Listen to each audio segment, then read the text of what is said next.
All right, we're back, and you have your tiny little bolt cutters. Yes, one of the more favorite toys in our collection, and I grabbed a pair of a couple pair of smaller cutters just to see. Now, the easy thing to do is just to cut these two out here if you can. Okay. Hang on, let me see if I can separate those.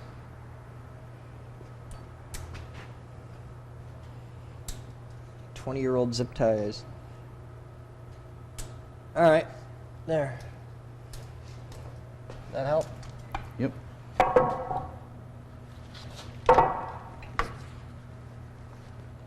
There you go. Might be a couple more to snap in there. Yeah, I can finish the little inside wires. There, there's one. I'll do the other one. I want to curl them through the middle there, but okay. Cool.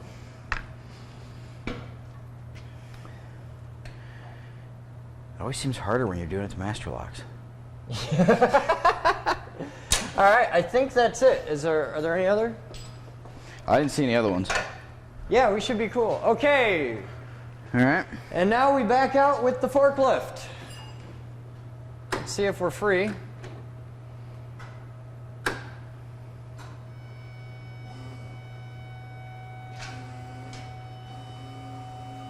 And it's totally off. Cool.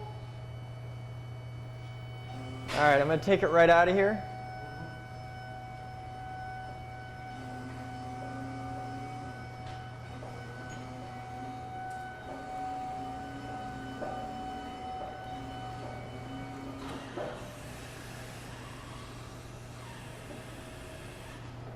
And I'm just going to leave that right there, out of our way.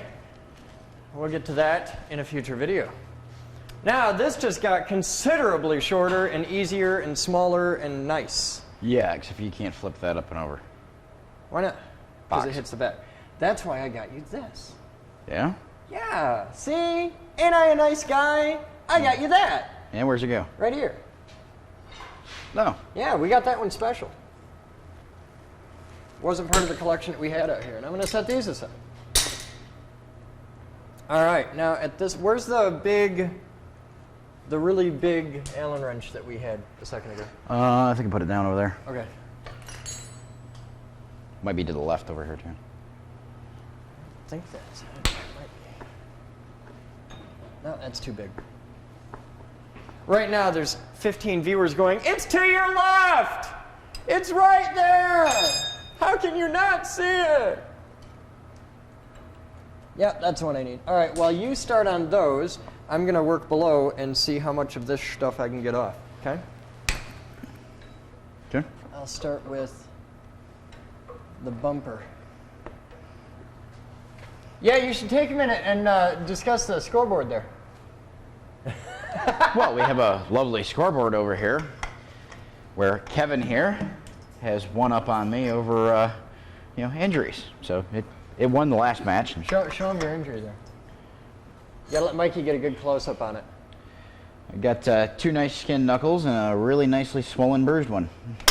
And how did you do that? Well, it's breaking a bolt loose and not observing good safety rules, about like I'm doing right now.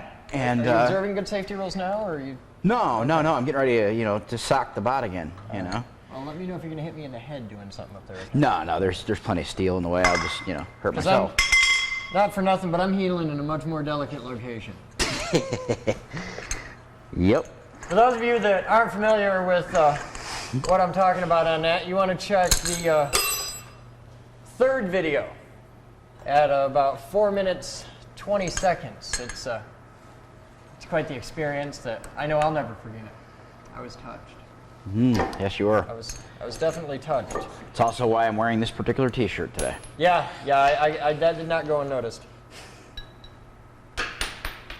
All right, and this is kind of cool. This is a little piece I'll talk about in a second.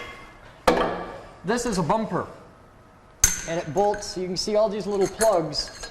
Well, behind each one of these is a threaded hole, and there's 2 of these. I think we took the other one off already, but these mount there, and they control the end of travel for axis 1. Now, axis 1 could go round and round. There's nothing mechanical to stop it, but the electrical connections would break. Because there's cables that come up through for the robot, so you can only spin them around so far. And that's why they have these. The trick with these is, there's another piece coming up that's a Dashpot that I'm going to take off next, and that's the most dangerous piece on this robot. So we're going to talk about that when I get it off. All right, dust cover's off there. Now what's the plan? Well, I don't know. What do we got? Oh, wow! Yeah, that's one big That's screwdriver. pretty. That is a big-ass linear drive. You want to get a good picture of that? Yeah, let's let Mikey get a really good decide close. to screw the threads Before we up. take it apart, yeah, before we trash it. Now this is a linear actuator, and it's basically a giant threaded rod, and that's where all the blue's been coming from. It's the lube inside these. This stuff, by the way, stains anything it touches, but this is a giant threaded rod with a bearing on one end and a bearing on the other, and these are thrust bearings, which means they don't just work like a regular ball bearing. They're good for applying linear force to. This, threaded onto this, is a big nut right here, which things bolt to this, and that moves them back and forth. You put a motor back here, and you guys saw in the first video we took the motors off, and we just disconnected these. And this particular one applies energy into a bell crank, which is a big lever here, and here's the bottom of that, and then it goes down. Here's the fulcrum to it, and it pulls that up and out. So this one moved the arm up and down like that, and the other one here moved the whole assembly back and forth. Now as to how we get the thing off, I got nothing. Absolutely no idea. But Well, I had to get it on there somehow. yeah, it came in, it'll come out. Of course, we'll overlook that there are pieces welded in place on here. I really have no idea how to take that off. All right. Now, I have the Dashpot off of the robot. And here is a much better look at it. I'll set it right up here. Now, what this is the bumper that I showed you has a, here, I'll grab the bumper. Each of the bumpers have a big pin on them. And as this swings around on the robot, it hits that. This is the stopper. You'll see a plate inside here, and you might just think it's a solid block, but it's not. There's another plate on this side, and there's 4 bolts here. Now this doesn't look particularly remarkable. There's nothing all that special about it just to look at, but this whole thing is super dangerous because what you don't realize is in between those 2 plates is a very angry contained spring that's been in there for a long time and still has just as much energy today.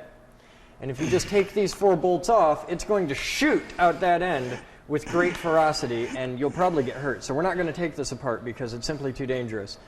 But this is the kind of thing that if you're taking apart a big robot, you'll come across. The newer ones don't have these. The new ones just have rubber bumpers like that, but they've got software stops and things like that, whereas this one certainly predates that kind of stuff. But this is a Dashpot. It's a technology that's been around for a long time. I don't know if KUKA calls this a Dashpot. It's probably called like some kind of safety stop of energy arresting machina thing. Inertial. Yeah, dampening system. But the term Dashpot actually dates back to steam engines, and that's where I learned all my machining stuff was as a kid making steam engines. So there's that piece.